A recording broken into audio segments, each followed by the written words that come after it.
Can Tinubu bow to the pressure of allowing the establishment of seaports, even if it's just a mini seaport in places like the southeast or other states that are very close to the southeast like Akwa Ibom, Calabar and the rest? Can Tinubu bow to this pressure to allow seaports to be created in other states so as to trigger a form of competition between Lagos and other states if indeed Tinubu wants to generate revenue through taxes? Take a look. People say, oh, Lagos is standing at advantage because Lagos has seaport, Lagos has a port, and Lagos has everything. And they cited the fact that there is a deep seaport coming, there's another one coming up in Badagry. Now, I expect these governors, they have governors forum that is very, very powerful. I come from the southeast. And the southeast is one region. Remember that the old eastern region was the fastest growing in the Commonwealth.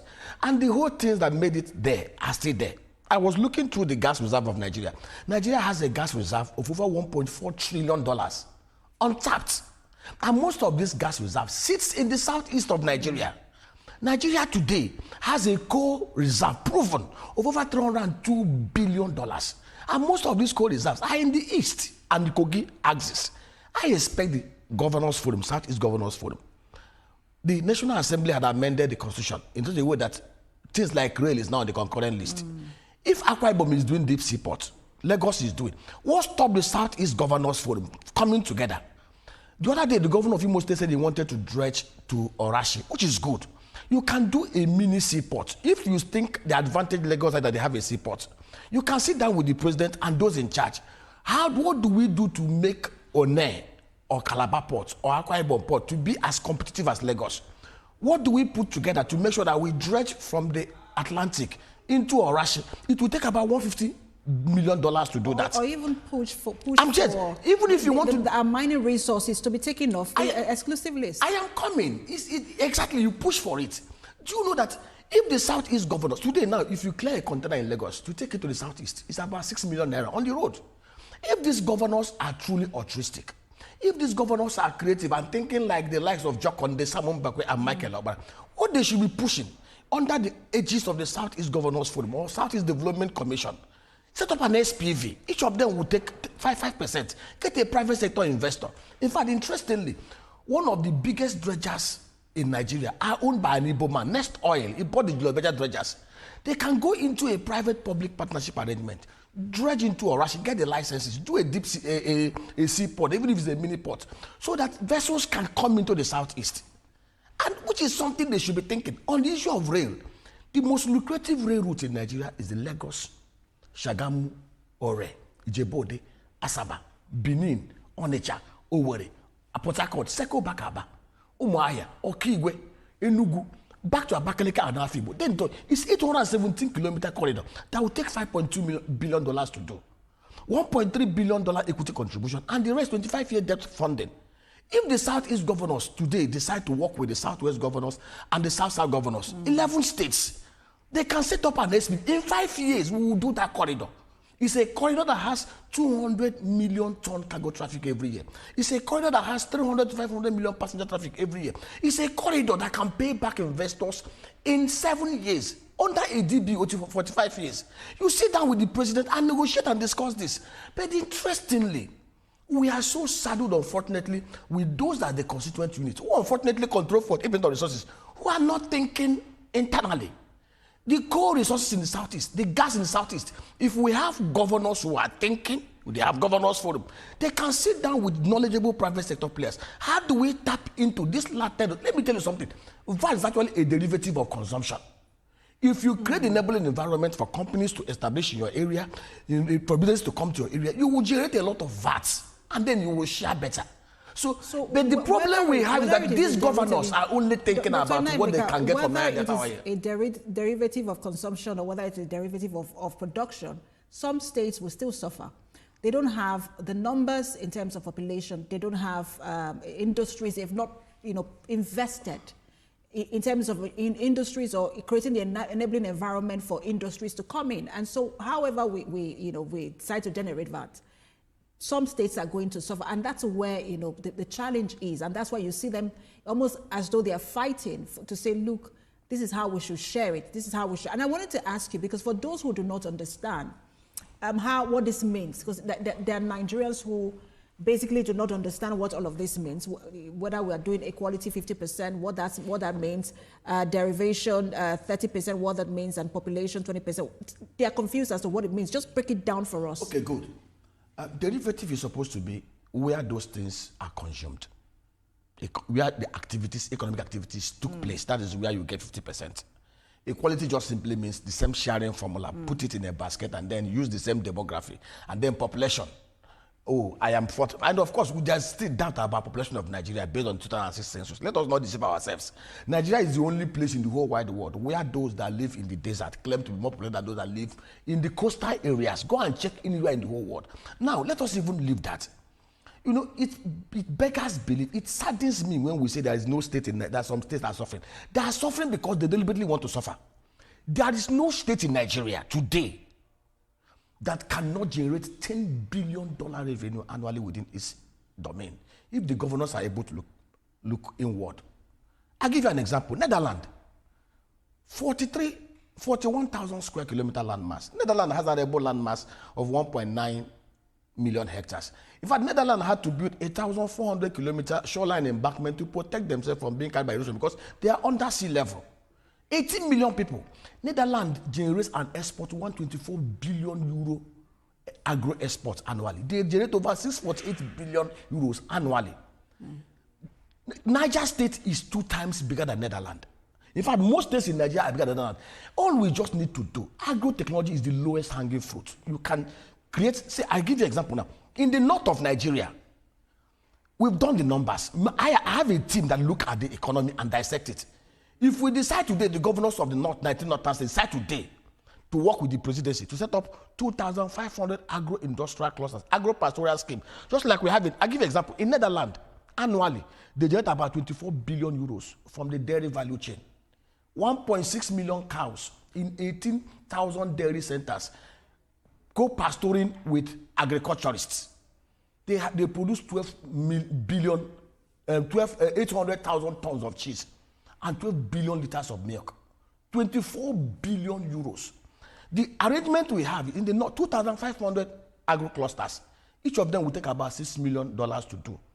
Each of them will create 5,000 jobs. Each of them will generate $49 million annually. We will have $109 billion annually from that place into the next 40 years.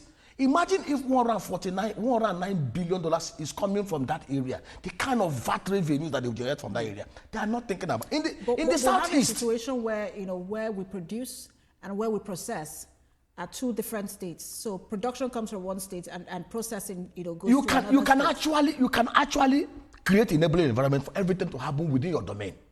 You can actually. It's about creating. Okay, I'll give you an example now. I saw the other day on video, he's by destroying trucks laden with beverages, enforcing. I have been privileged to travel around the world. In United Arab Emirates, that is 100% Islamic. They have areas where, in fact, there was a day I entered one of my hotel rooms. I opened the fridge. I saw a tot of alcohol. They say $70. One of the ways they prevent people from drinking is that they put a lot of taxations on those beverages to discourage people. But if you think you want to drink, you have to pay for it. But in Nigeria, the same people will break the bottles. Then the beverages will be consumed in Lagos State, will be consumed in Imo State. And somebody will sit after destroying the means of livelihood. He now want to control 15% of the VAT coming from Lagos and nowhere. Does it make sense? So we must build an economy that is very, very competitive. Today, why is it that in the Middle East, they are allowing these things? If you look at the structure of the UAE, there are 7 Emirates coming together to unite to form one country. And they have different laws, they have different dynamics. Other Emirates are opening up like Dubai because Dubai went ahead of everybody because of the lax regime in that area. And that is what it means to be very, very competitive. If we decide to put in place the right constitutional and physical framework, just like we had between 1960 to 1996, I bet you in 10 years, Mr. President has always announced that he wants to build a $1 trillion economy. If we put in place the same physical and constitutional regime that we had between 1960 to 1960, I bet you in 12 years, we will build a $2 trillion economy. Why? Because the governors will now look inward. It is not a case of monkey the work, baboon the chop. Everybody will now look, what do I do in my own state to generate revenue. In Imo State, where I come from, we've done the numbers. We can easily generate nothing less than 2 trillion naira from Imo State every year. The Southeast can generate between 20 to 100 billion dollars annually across the value chain. The Southwest can generate nothing less than 61 to 90 billion dollars internally if the governors look inward. But unfortunately, everybody is fixated with Abuja. And Mr. President and his team, all I expected governors, okay, Mr. President, since you have begun to adjust the fiscal revenue sharing formula on the tax side, can we extend it to other products, oil and gas, gold, silver, agri products? And when you do it to coal, and then they can ask Mr. President, can we now reduce some of this on the exclusive list? Let mining go into the concurrent list and all those stuff. That is what we expect proactive thinking governors to be doing. But sitting down in Abuja to say, okay, Taiwo, let us reduce to 30%. It is not moving. They are not moving this country forward. And I will encourage Mr. President to stand firm. In fact, Mr. President has always been an advocate of sovereign national conference. He has always been an advocate of fiscal federalism. He should go all the hog. If that is the only thing he achieves in his regime, trying to restructure the fiscal regime of Nigeria, history will be kind to him. So one of the things that was also said, of course, the issue of VAT should not be increased. They've also talked about the idea of no reduction in the company income tax. Are we also missing out? Because again, on one hand, you're saying don't increase VAT, which is good, but don't reduce company income tax, because it would seem as though the governors were thinking based on what they would get, and not how that would trickle down and impact on job numbers, for example, because these are the businesses that employ. And if you at least reduce tax for them, you create room for them to invest in other areas. I mean, were we thinking, or were they thinking in that regard when they were saying the reduction in? They are not. The problem we have is that we are short of thinkers and proactive developers in the mood of those we had in the First Republic. I'm sorry to say it. They are talking about. I'll give an example. In 2002, Elon Musk, the wealthiest man in the whole world, paid a whooping tax of $11 billion to the U.S. federal account. $11 billion. Most corporations are leaving Nigeria, PZ and all of them. They are leaving because the environment is not conducive. There is insecurity, there's multiple tax regime, and which is what Mr. President is trying to reduce. I'll give an example. PZ made a huge loss in Nigeria in 2023. But if you look at their operation, they actually made the highest profit after tax based on operation of 38% compared to their operation in other parts of the world. But they lost out because of FX devaluation and FX-related losses. All I expected the governors to sit down. And I said, when we talk about insecurity too, everybody begins to look at the center.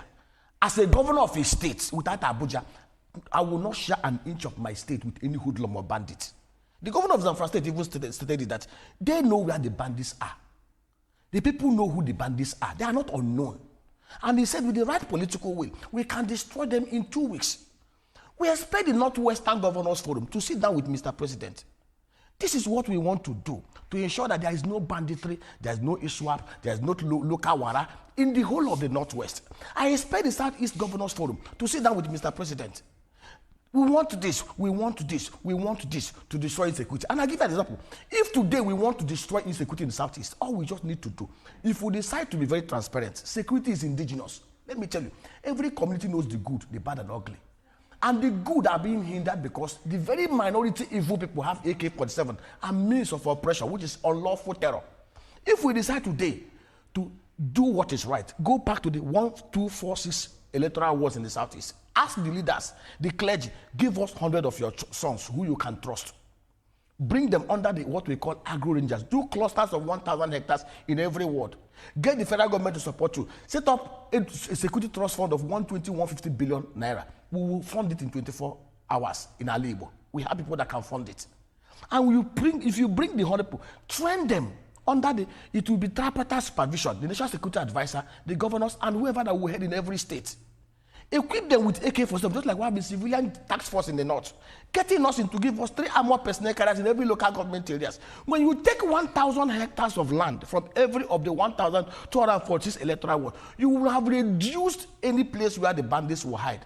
Give them concussion drugs and allow the people to go to their forest and fish out the kidnappers and the hoodlums.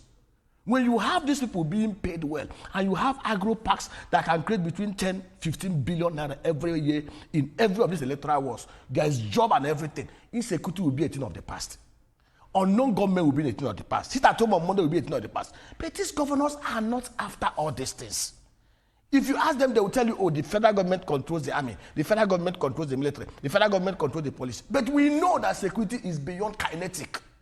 It's winning the trust of the people, working with the people, and using the people, the good people, to flush out the very minor bad people that are creating problems for us. And when you have the conducive environment for 24/7 economy to grow, Nigeria will blossom. So I expect every one of them to sit down.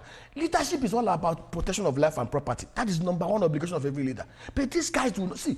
If we have compassionate, empathetic, honest leaders in the mood of Jokonde, in the mood of Michael Okpara, in the mood of Simon Bakwe, in the mood of Obasanjo Olowo, in today's Fourth Republic, Nigeria will be fixed in less than 1 year.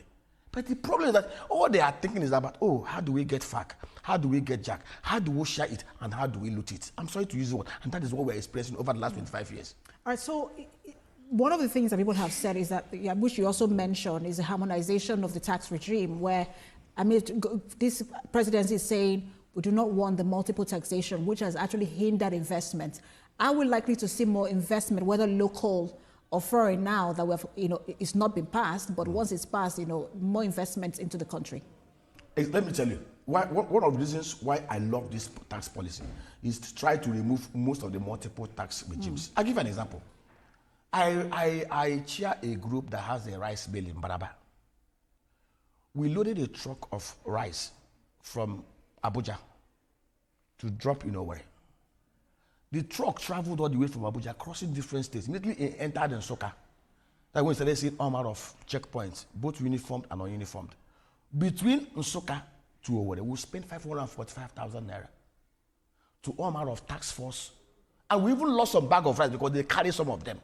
And interestingly, some of these people are working, purport to be working for local government and the states.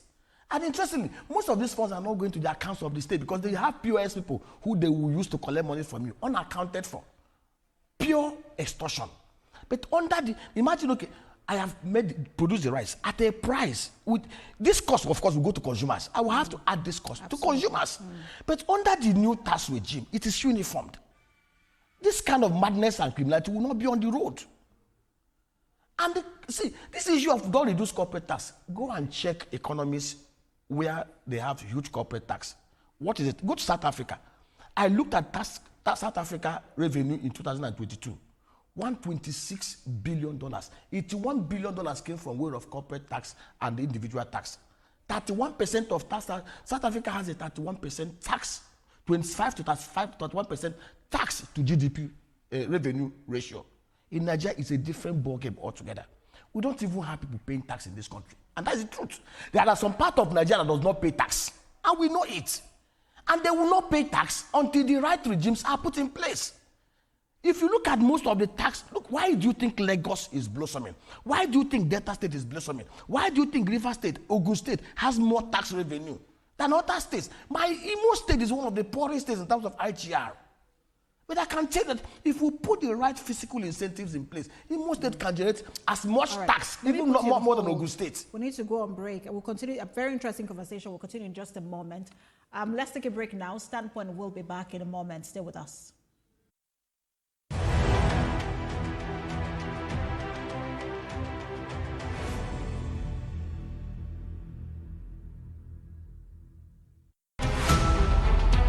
Every major news story is with many perspectives and layered with different levels of impact. Hello.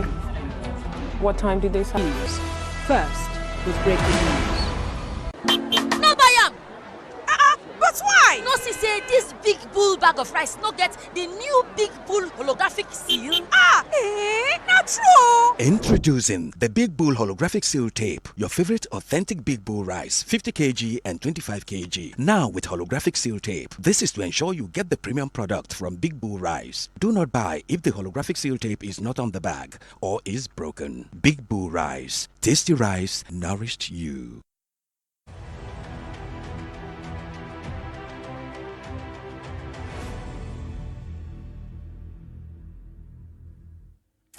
Thanks for staying with us. You're watching Standpoint. We've been talking about the new agreement reached by the Nigerian Governors Forum with the Tax Reform Committee, and what all of that would mean for the country at different levels, at the state level, at the national level, even the local government level.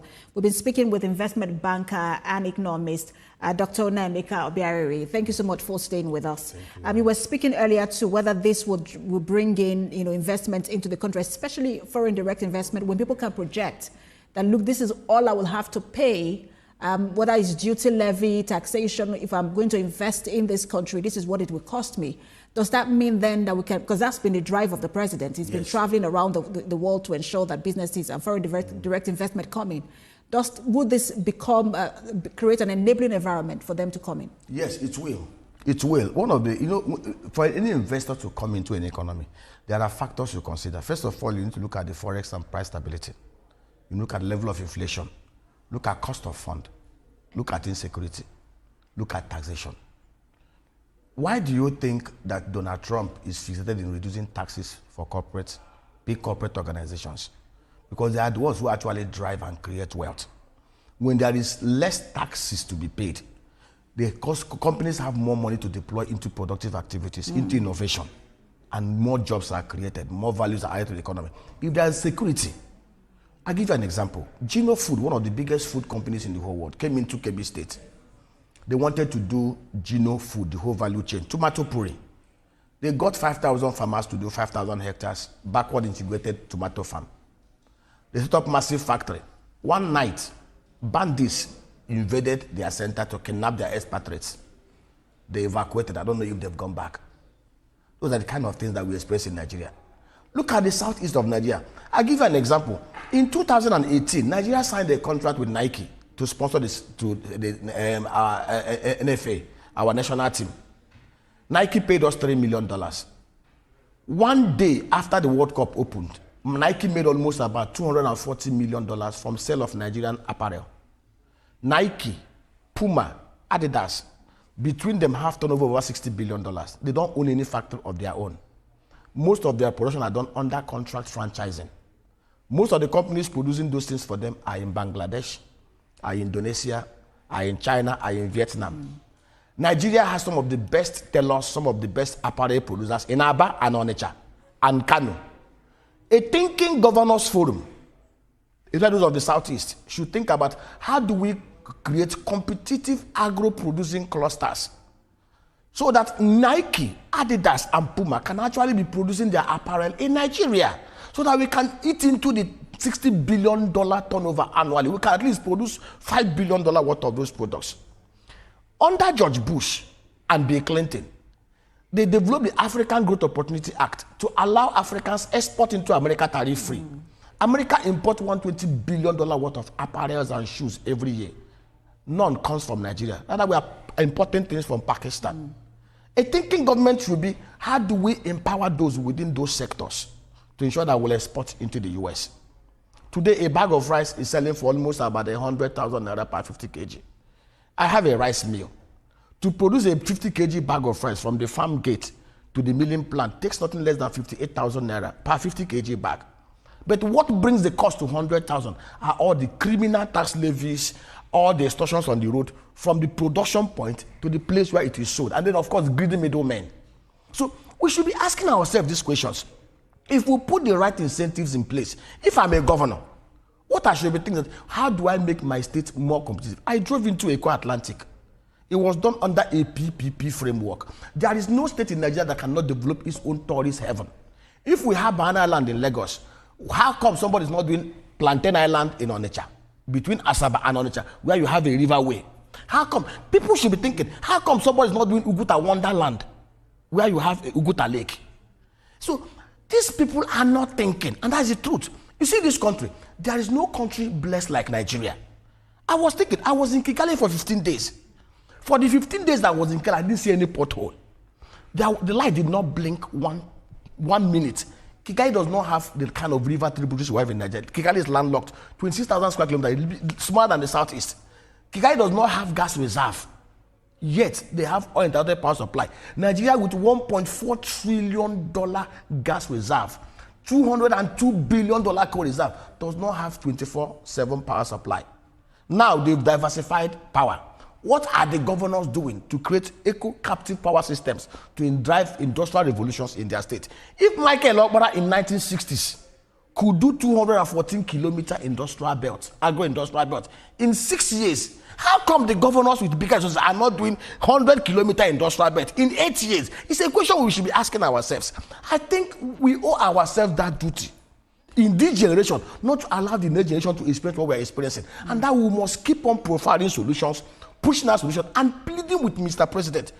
If the only thing he will achieve in his first 2 terms, or first term or 2 terms, is to totally restructure Nigerian physical constitutional framework back to the 1960s framework, history will be very, very kind to him. Because that is the only thing. Will drive productivity and production. Because people have always said our biggest challenge as a country is that we're a consumer nation and that we do not produce as much as we should. And so we end up exporting, or rather importing much more than, things that we can easily even produce here. Is that what you just analyzed? Is that what would drive productivity and production? That is not even the argument. The argument is, what are you consuming?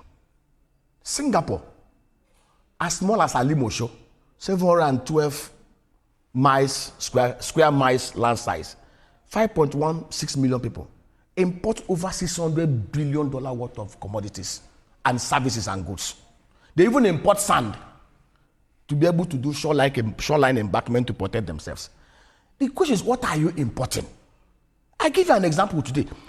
Do you know that it will shock you that despite the fact that we have 64 million arable land mass in Nigeria, our tractor population is less than 45,000 tractors. In areas like Netherlands, like Slovenia, they have tractor population of at least 1,200 tractors per 100 square kilometers. If Nigeria should have enough tractor population to sweat our land mass, we must have at least 800,000 tractors. What are we doing? If we're importing tractors, if we're importing agro-technology to be like Netherlands, nobody will question us. The question is, we are importing junks. And I will also advise, even in the tax regime, we should start taxing luxury. Most Nigerians do not pay tax. You see somebody who is driving a Ferrari worth $2 million. Go to tax office and check how much he's paying. In Malaysia, if you're driving big cars, you pay almost 300% tax on the value of those cars. That is why if you go to Malaysia, those who drive big cars pay big tax. That is why it encourages them to patronize their locally produced vehicles. If we decide today to introduce luxury taxes in Nigeria, tax your bling bling, tax your luxury cars, tax your luxury mansions, tax your luxury lifestyle, people will channel their funds into productive purposes. Because one of the things that pushes most of this ostentatious living is because the funds are not properly generated. Have you seen Elon Musk? Have you seen Elon Musk, the way he dresses? One of the richest men in the whole world, Warren Buffett, still lives in a 4-bedroom bungalow he built in Omaha. Still drives his own Buick car. He invests heavily. He's worth over $100 billion. But in Nigeria, you see people who are not even worth up to $1 billion living larger than life because they are not paying taxes. They are not doing what they are supposed to. They are not engaged in any productive activities. We must get to a point where we will build an economy where people are productive, where honest, productive works are rewarded. Tax incentives and tax breaks should be given to those who are into production, who are into honest economic activities. And we must look at, and the only way we can build this economy is for us to go back to that 1963, 1960 constitutional and physical framework. Bring out that constitution, dust it, change the regions from 4 to 6. Adopt the same physical framework. I tell you the truth.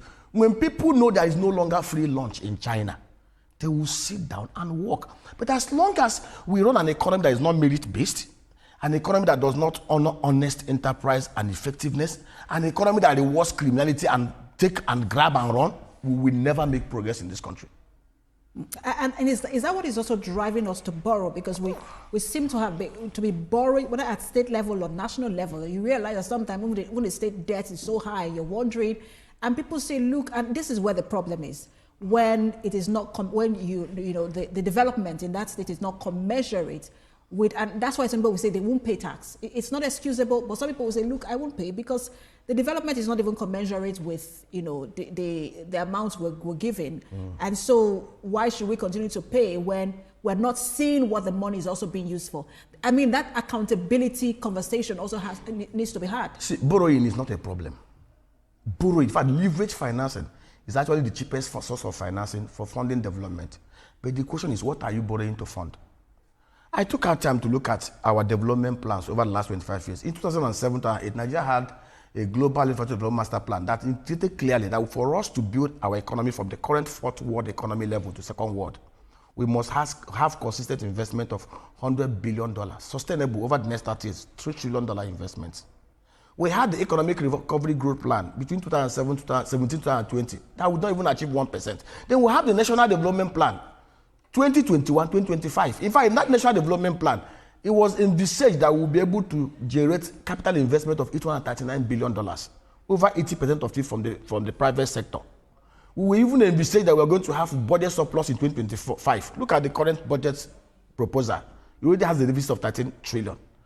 I give you an example. I'll give you an example. If we decide today, I challenge the northern governors, I challenge the southeastern governors, I challenge the southwestern, we will give them pro bono advice, structure it for them how they can do this. If the governors of the north decide today to borrow 15 billion, they go to Akinwumi Adesina and Yemi Kadus and say, I give you this structure. We want to do 2,500 agro-industrial clusters, 1,000 hectares each. And they have the landmass, 64 million arable landmass. This will give us 125,000 agro-rangers that we can use to destroy insecurity in 1 year. Each cluster will give you, we've done the BOQ, we've done the business plan, we've done the numbers. Every year, they will make $42 million from each clusters. 5,000 to 10,000 jobs from each clusters. $109 billion revenue. In the southeast, we have a proposal that can make them generate between 20 to 100 billion annually. In the southwest, 61 to $90 billion annually. In every state in Nigeria, sector by sector, services, production, what they can do. But the problem, and they will borrow to do it. Okay, if we are borrowing to invest, I'll give you an example now, the rail route I mentioned to you. That rail route, Lagos, Ijebu, Shagamu, 817 kilometers that crosses southeast, southwest, south, is $5.2 billion to do it. $1.32 billion equity funding, $4 billion 25-year debt funding. We can easily raise the money. Under a DBOT arrangement, 45 years, payback in 7 years. It will catalyze development across the whole areas it will pass through. The numbers are there. If you are borrowing in such a very transparent manner, you are borrowing $4 billion that will be repaid in 7 years. It is there. If you are borrowing to fund agro-industrial park that can repay in 2 years, the numbers are there. The other day, it was said that, AFDB is giving them about 7 states $2.2 billion. I'm still, the governors are yet not yet open. Tell us, who are those who are even going to benefit from it? And I can bet a finger, most of the private companies will be their cronies. And I said, somebody said, if Nigeria is an honest place, today at AMCON, we have over 5.2 trillion naira toxic assets that are owed by less than 320 Nigerians. And most of them are prancing around as philanthropists. Most of them are governors. Most of them are public office holders. 5.2 trillion naira of taxpayers' money. Nobody's asking, how are we going to repay this money? And because people do all manner of nonsense and get away with it, there is no law, there are no consequences. And that's why I was saying that in terms of the issue of taxation, because you were saying earlier that people don't pay, and I'm saying no excuses for those who don't pay. But perhaps is the accountability question that is the reason why some people like to evade tax. Criminal elements. But there are those who, is because of the accountability question of what are you doing with my tax? I have not seen any development that is commensurate with what you're collecting. And so for them, until I begin to see that there is development, and then I can aid you with more funding. But until then some people will say, look, they are not going to pay tax. See, all of us are collectively responsible for where Nigeria is today. We talk who is to hold who accountable. Let me tell you, 80% of the average Nigerian elite is always waiting on the wings to see if he will be able to invite to the table to share and continue the parade. If 80% of, even 60% of Nigerian elites are responsible, are compassionate, are accountable, have the fear of God, Nigeria will not be where it is today. We talk about electoral reform. We need to make election transparent. And I ask one simple question. We have 176,824 electoral polling booths. We have 8,809 electoral wards. I'll give you an example in Imo State in 2023, when we had the election in November. And people were saying all manner of. I said, it's not a case of ethnicity. It's a case of value set, mindset. What am I bringing to the table to help this country? Or what am I taking out of it? I said 99% of those who conducted election in Imo State are Igbo from Imo State. 305 electoral ward. Over 4,000 polling booths. People, those who rewrote result at the polling booths, at the ward collection center, at local government collection center, are people from the same states. If people can sit down and say, I'm not going to be part of this wickedness, in my own private corner, I'm going to do what is right. And we have 60% of us saying that this country, everybody will be accountable. I'm a Christian. There was a time in Babylon when the Jews were taken into captivity. Professors, governors, leaders, and everybody compromised and became part of the system. There were only 4 young men, Daniel, Shadrach, Meshach, and Abednego. They said, well, they are not going to be part of the nonsense. Even to the point of death, Shadrach, Meshach, and Abednego will not. It was their stand that made the king say, these ones are different. Because of what they've done, everybody, we are going to follow their character. We are going to follow their God. If truly 99% of Nigerians are either Muslims and Christians, we go to church every Sunday, we go to mosque every Friday. If truly we are living the values of Muhammad and Jesus Christ, this country will not be where it is today. So who is holding who accountable? First of all, you need to hold yourself accountable as an individual. In the morning, stand before the mirror, ask yourself, what value am I bringing to myself and to this country? Am I part of the road? Am I part of the solution? If 60% of us can sincerely stand for what is right, do what is right, be productive, everyone will become accountable. We need to look into the mirror individually and collectively before we blame anybody. Now, for a lot of Nigerians who have been following this conversation on the tax regime and the tax reform bill, for them is, how does this trickle down? I mean, that's the big question for them. You know, again, it's almost like the budget question when budgets are being presented and people are wondering, okay, big numbers, what does it mean for me? And so for people who are looking at these figures, 50%, 20%, 30%, and are wondering, what does this mean for me? What does it mean for the average Nigerian? How does it trickle down? How it trickles down is very simple. If there is less corporate tax, companies will have more incentives to come and set up within your domain. But there is no less corporate company income tax. But that is what under the tax program, it was supposed to be less. The governors have said, keep it the way it is. And I said, Mr. President and Taiwo Oyelede team and National Assembly must stick to that reduction. You see, let me tell you, the governors are not. I'm sorry to say this, the governors are not thinking legacy. What they are thinking is that, how much am I getting? Nobody's asking, how much am I bringing to the table? There's an Igbo adage that says a goat that is owned communally sometimes offers parturition in tetas.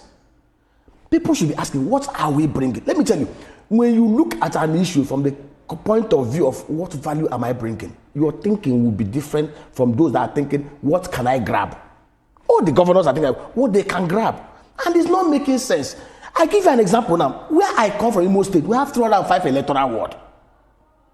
As governor, I will show you how I will generate 5 to 10 billion naira from every of those wards and how I can create 1,000 jobs. If I have 1,000 people in every ward in my state earning 1 million naira or 2 million every year, and I'm taking 10% tax from them, more money will come to the table. More jobs will be created. People will have a higher living standard. And when people are employed, there will be no incentive for them to go and live in the bush as unknown gunmen and like animals. 3 reasons why we have insecurity in Nigeria. 1, economic inequalities. People are poor. Lack of education. Go and check the top 10 biggest economies in the whole world. The top 10 most secured countries in the whole world. They have literacy level of 98%. How come UAE, 100% Islam, they are not the same thing like Pakistan or Yemen or Afghanistan? Because they have literacy level of 98%. What did China and Singapore do different from what Nigeria is doing today? In 1965, go and check history, Singapore literacy level was 57%, China was 61%. In 2005, 1980, China decided that they want to go on a massive education program. By 2005, they moved the literacy level to 97%. Today, look at where China is. Look at Singapore. Singapore has the 4th biggest GDP per capita because they train their people. If today we decide, okay, we want to amend, and this is what they should be doing, I expect the governors and legislation, we are going to amend the constitution. Education, in every of our borrowings and revenues, we must invest 25% on education. Nobody will be able to manipulate it. And then we are going to be paying, minimum you pay any teacher from primary to university level is 500,000 naira. When you do it, the smartest of us will go into the classroom. The brightest of us will go into the classroom. The brightest of us will go into the medical profession. Go and check the developed economies. The smartest go into pure sciences, STEM. The second smartest go into applied sciences, medicine and pharmacy. In Nigeria, the smartest go into applied sciences, and they have no value to add. If we decide today to reduce the number of out-of-school kids from 20 million to nothing in the next 12 years, we can do it. If we decide today that we want to build up if you build up literacy level in Nigeria to 98% in the next 12 years, I bet you, do you know, people in Bangladesh, in the Philippines, they have some of the biggest business outsourcing program revenues than any other country. They train people and they export people. Our greatest export is our diasporas. When I hear people say, oh, Nigerians are migrating in droves, China deliberately allowed people to go and come back. If we put the right incentives in place to make here secured. And perhaps that is the difference between us and China. And we train people and export them. They will come back. The fact that people return to China, but people barely or hardly return to Nigeria. But I was again asking, because of insecurity. Back to the issue of how it trickles down, and I really want us to talk about that so that Nigerians can begin. Because now, whether it's a pyramid, whether it's a triangle, of all the stakeholders, we've only heard from 2 of the stakeholders, the federal government and the state government. The other part, which is the people, the local government I don't think they have even spoken. Those are the slaves and the houseboys of the governors. The governors supposed to be speaking for them. But the other part of that, probably is a pyramid then. The other part, which is the businesses, and then the citizens they've not had a time to even chance to make their input. And so they're probably wondering, especially for those who are who are not the business owners, how does this trickle down? We're collecting more money now. There is equality, there is derivation, there is population. What does it mean for me, for those who are wondering? What it actually means that, for example, if you look at that tax bill, that tax proposal, most Nigerians who are earning revenues of less than turnover of 50 million are not going to pay tax. It's a good incentive. It simply means that people are encouraged to migrate from that level to the higher level where they will start paying, because the more you earn, the more you pay. And if you look at, there are a lot of people at the lower rung that are not going to pay tax, which is good. In fact, like I said, taxation should be the more you earn, the more you pay. In fact, people should see it as a way of contributing to national development, as a way of contributing, just like you giving money to those who are less privileged. That is why an Elon could pay as much as $11 billion. I remember how Elon got to America. Elon wasn't born in the US. Elon was born in South Africa, went to Canada, then migrated to the US for his postgraduate. Today, look at the kind of values he's added. And then for entrepreneurs, we should be asking ourselves. I was listening to one of the clips by Steve Jobs when he was talking to his stakeholders. Steve Jobs, throughout that speech, never mentioned anything about revenue or money. He was talking about the values that Apple is going to bring to society. And I say to anybody who cares to listen, whenever you see problem, there is so much money. When you see men and people that have the mindset, we want to provide solutions, we want to add value to mankind, we want to solve this problem, they inadvertently makes wealth. One of the dollar billionaires in Nigeria that nobody can accuse of any blemish is Chinedu Echiro. Chinedu went to King's College, Lagos here, Onikon here. Chinedu went to Syracuse University. Chinedu migrated to US to go and do his master at Harvard. One day at the tube station in New York, he missed his way. Chinedu began to think, if I am as smart as I am, I could miss my way at this. Another person. So how do I provide tech solutions so that people don't have the same problem? That was how he developed HubSpot. 10 years after, he sold it to Apple for $1 billion. He's in Ghana. He has most of his business in Ghana. Because here is not conducive. And that is the truth. So the governors should be thinking. Let me tell you, the problem is not actually, see, I said the governors are the most powerful people in Nigeria. The same way these governors have ganged up and said, okay, we want it. If the governors can come together, 24 of them, and say, okay, we want Nigeria restructured in a way that derivatives for every productivity will be 50%. so that people can look inward. We want Nigeria to be so in a way that every state will have seaports.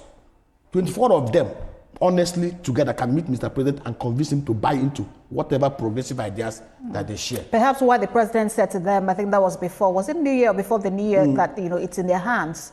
If I'm paraphrasing what he said, that it's all in their hands at that meeting he had with them. The governors are the most powerful entity in Nigeria, if they are very sincere. If 24 governors decide today that they want to adopt the 1963 constitution and they get their state assemblies buying and legislators from their states in National Assembly to buy into it, Mr. President will not do anything about it. And that is the truth, because they have the numbers. But the truth is that everybody is thinking politics. Everybody is playing politics. Desa Mumbakwe, Jokonde, and Dr. Michael Obara, even in their grace will be rolling. The difference between the governors then and the governors we have here is that those ones were not thinking about material things.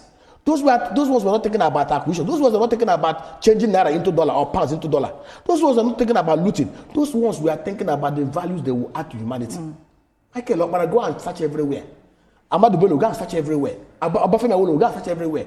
We will not see anywhere where they stashed money in Maryland or in Cayman Island or in Mauritius. But their name still rings in immortality. And that is what people should be thinking about. Life is not about what you stuff in your pocket and what you put in your bank account. Life is the value you add.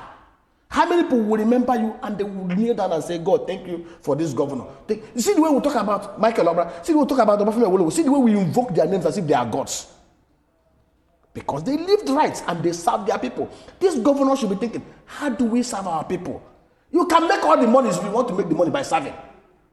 I was talking to one governor in the South and said, I ran the number, I said, even if you steal all the fuck and jack in your state, for 9 years, you will not make as much as Aliko Dangote makes in 1 year. So why do you always think about how to loot? Why not think about how you can increase the bakery, increase the bread, increase the cake, so that even if you're making 10% of the increased cake, let's also point out before, so we don't run the risk of making a blanket statement on all governors. Some of them are doing very well, at least to an extent.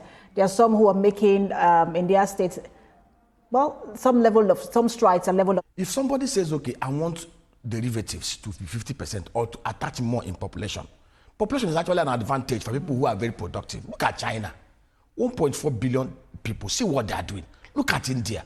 In fact, Nigeria is the only hugely populated country that is not pulling its weight because of the fiscal regime. So the Tinubu regime, government, in the right, this tax policy is something I will advise the governors. They shouldn't stick on this derivative of 30%.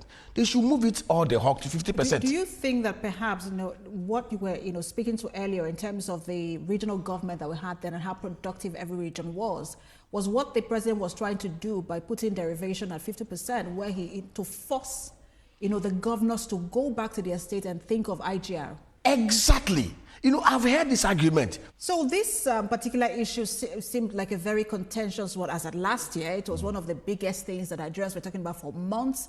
NGF, especially the Northern Governors Forum, were, against it.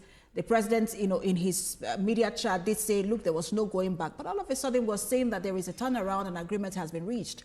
What do you make of it? For me, the tax reform bill by the Taiwo Oyelede Committee is one of the most watershed programs and legislative piece since the advent of this republic. And for the governors, I think they should look, it's good that they've concurred that it should go through, but the sharing formula is something we must consider. Derivatives should be 50%, not population, not any other consideration. And I think the president, in his wisdom, and the team actually wanted derivative to be 50%. And that's how it should be. And if we look back to history, the golden era of Nigeria was between 1960 to 1966. In fact, I was privileged to look through the revenue formula and revenue generation in 1964. And I discovered that at that time, the federal government had about 153 million pounds as revenue. The regions, I think the South, the old Eastern region generated about 10 million pounds. The old Western region about 7.2 million pounds, and then the Midwest, 2.9 million pounds. you could see that each of the regions were very, very productive. They were contributing to the center, not the other way around. And that time we had a fiscal regime, a fiscal program that allowed the constituent units to control 50% of whatever they produced, pay 30 to the central port, the quality, and then 20 to the federal government. And the exclusive list then was limited to external relationship and external security. And there was incentive for everybody to go look inward and produce. And if you look at the revenue stream then, the North had the granite pyramid, had the textile, had the cotton, that was booming. In Kanu then, the granite pyramid was like towers. In the West, we had the old West region had cocoa and the cocoa byproduct. In fact, the tallest building in Ibadan that still stands today was built by Obafemi Awolowo. We had free education in the West. About 430,000 people were on scholarship, fully paid scholarship. In the old West Eastern Nigeria, we had a very, very ebullient medical doctor, Michael Elobara, who became premier at 39. In 6 years, he built the fastest growing economy in the whole of the Commonwealth, 9.5% GDP growth, consistently. And he did over 214-kilometer industrial belts, agro-based. We had the coal that was coming from there. We had the palm oil and a lot of things. And, it beggars believe that. So, guys, you've heard what this analyst has got to say. A whole lot has been revealed, concerning Nigeria and the way forward. Sometimes we just keep wondering, what happened to the Nigerian leaders? Why is it that people are this so lazy and they care not? I mean, looking at the way this country is going, I don't know, is it because we elect as in old people who are poor mentally? Is it because we are electing mostly the aged men, even though election in Nigeria does not really count because they know how to get there? Even people who didn't even participate in primaries, they will win, and still, the judiciary will approve them to occupy the seat they contested for. But the question remains, is it because we have the poorest of leaders? Anyway, everybody knows that the biggest challenge in this country is the problem of leadership. We have the worst set of people as leaders in this country, and that is why things are not moving. You can imagine a situation where every governor in Nigeria is just waiting for Abuja share. Nobody is thinking outside the box. There's no competitiveness. No state is competing against. If not for Alex Oti that brought a little bit of competition in the space, no other governor is thinking outside the box as to how do I generate power, how do I fix the roads, everything they are waiting for the federal government, and when we have the poorest, anytime we have the poorest of the president, you see everything collapsing. So it appears people are applauding Tinubu's tax reform bill because it's going to put some of these governors on their toes to start doing the right thing. Because guess what? If you leave it for these governors, the governorship in Nigeria is all about you coming into the house, the state house, and then you are controlling the money. I think that's just what they think governorship is all about. You win governorship election, you are in charge of all the money that come in, that go out, and this issue is just about money. When it comes to job opportunities, it's just Alex Oti and the governor of Enugu State. These are the two governors we know that have tried their best to make Nigerians know that they have governors. But as for all these ones we are seeing, it does not even bother them. And then you see state schools, when you go to schools in states, they don't even have roofs. I mean, no roofs. You see some of them without seats. The children are sitting on the floor. The buildings are not good. The teachers are not well paid. This is education. And you are telling me that state is going to survive when they are already preparing their future for failure. Because no quality education, no quality environment for people to sit down and learn.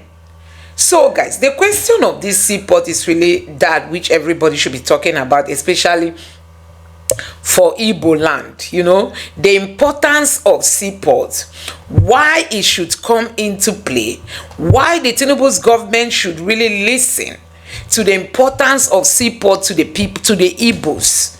I mean, if there should be a seaport in Igbo land, it's going to make Lagos compete with places like Aba, compete with places like Onitsha, and thereby they will stir up some kind of, positive competition, which is going to help this country to grow. Some people will tell you that Tinubu doesn't want any seaport in any other place, if not Lagos. Then he doesn't. Why is he collecting taxes? He does not want the country to grow. If Tinubu's government really wants to see Nigeria to thrive, he should allow all these seaports, whether it's Akwa Ibom, Calabar, is there any opportunity for the Southeast, even if it is a mini port, like the analyst said. Tinubu should approve it.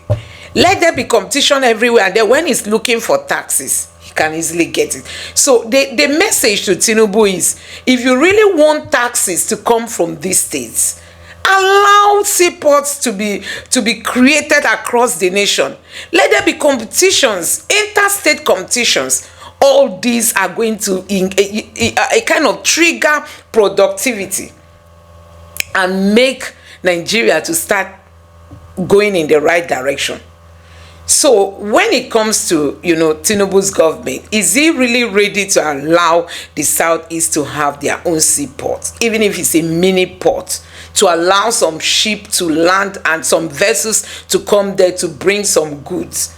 Can the Tinubu's government just allow, even if it's a mini seaport, to be created in the Southeast or other neighboring states, so that there will be a competition between Lagos and these areas, thereby triggering a kind of productivity across Nigeria that is going to boost the economy, if indeed Tinubu is looking for revenue, if indeed Tinubu wants to generate revenue through taxes. There are things he should not just leave for Lagos alone. It should be allowed across the nation, so that you trigger a kind of competition among different states or between two or more states, thereby boosting productivity, and then you'll be able to generate more money. But if you are just keeping everything to just be for Lagos, at the end of the day, you are not helping Nigeria. So guys, let me know what you guys think about this in the comment section below. Please don't forget to subscribe to the channel and turn on the notification bell. Thank you.